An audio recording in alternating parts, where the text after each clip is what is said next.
देखो हमारी ओर, पहचानो हमें। हम वही हैं जो बाण भेद के धरती से धारा निकाल दिया करते थे। वाह!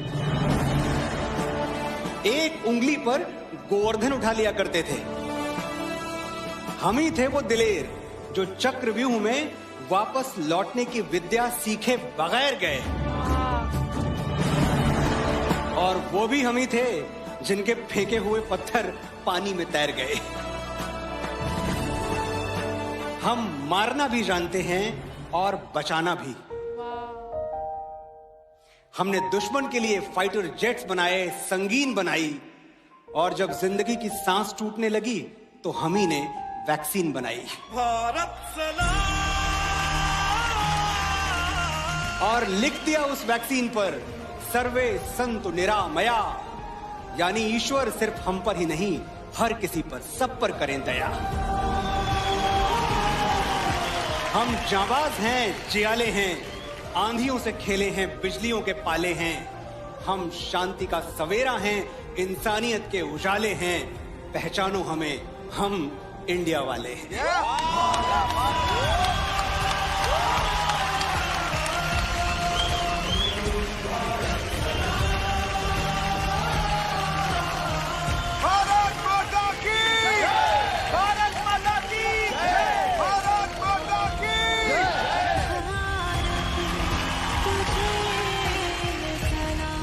लेडीज एंड जेंटलमैन, ये है आज के दौर के प्रख्यात और बेहतरीन गीतकार जिनके हिट गानों की लिस्ट तेरी गलियां, कौन तुझे यूं प्यार करेगा, एक्सेट्रा एक्सेट्रा, काफी लंबी है।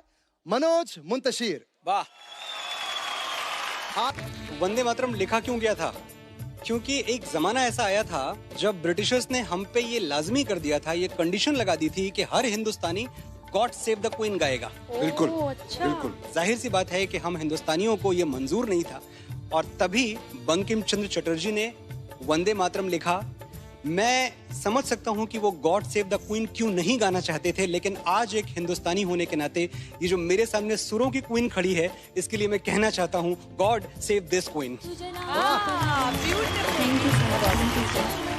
भाई साहब, मैंने कहीं सुना था कि हर फैसला होता नहीं सिक्का उछाल के, ये दिल का मामला है जरा देखभाल के। मोबाइलों के दौर के आशिक को क्या पता रखते हैं कैसे खत पे कलेजा निकाल के। क्या बात है, क्या बात है। हम हिंदुस्तानी हैं, मोहब्बत, अमन और सुलह के हमराज हम ही हैं। विश्व शांति के लिए उठने वाली सबसे बुलंद आवाज हम ही हैं। देख लो हमारी हिस्ट्री उठा के, 5000 सालों में हमने किसी पर अटैक नहीं किया, कहीं जंग का कहर तोड़ा नहीं, लेकिन किसी ने हमारी तरफ आंख उठा के देख लिया तो हमने उसे देखने लायक छोड़ा नहीं। दोस्तों के लिए स्वागतम का गीत हैं हम, और दुश्मनों के लिए मुंह तोड़ जवाब भी हम ही, अहिंसा भी हम ही हैं, इनकलाब भी हम ही गौतम बुद्ध हैं, और राणा प्रताप भी हम ही। गलती से भी तुमने हमारी शराफत को कमजोरी समझ लिया तो बहुत पछताओगे।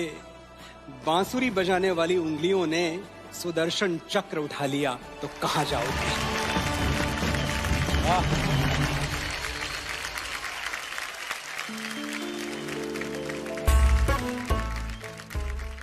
सर, आपकी तरफ से और आपकी जो पूरी एयरफोर्स है उसके लिए मैं एक बात जरूर कहना चाहूंगा कि नजर नहीं आते, बादलों में कहीं गुम हो, पर ये जमीन सलामत है क्योंकि आसमान पर तुम हो। वाह वाह वाह वाह वाह माँ, क्या बात है, क्या बात है।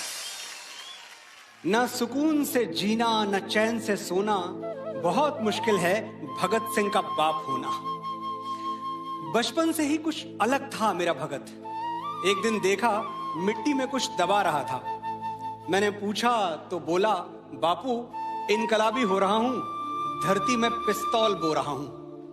एक बीज से हजारों बंदूकें जन्म लेंगी, अंग्रेज गिन नहीं पाएंगे, इतनी गोलियां चलेंगी।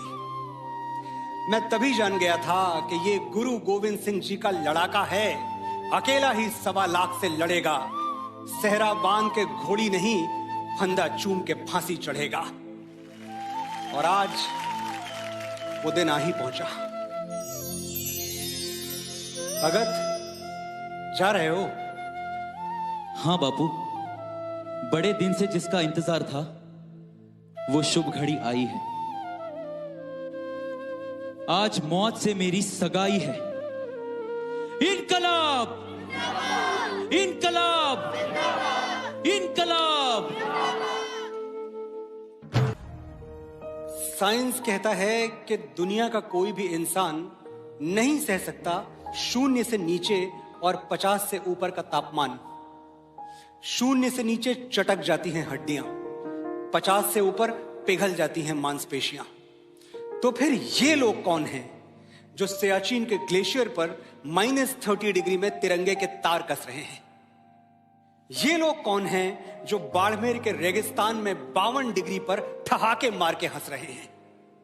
ऐसी जांबाजियां हाड़ मांस के पुतलों में कहां? इसके लिए तो कोई यक्ष या देवदूत चाहिए। फौजी खुदा के भेजे हुए फरिश्ते हैं, कोई और सबूत चाहिए।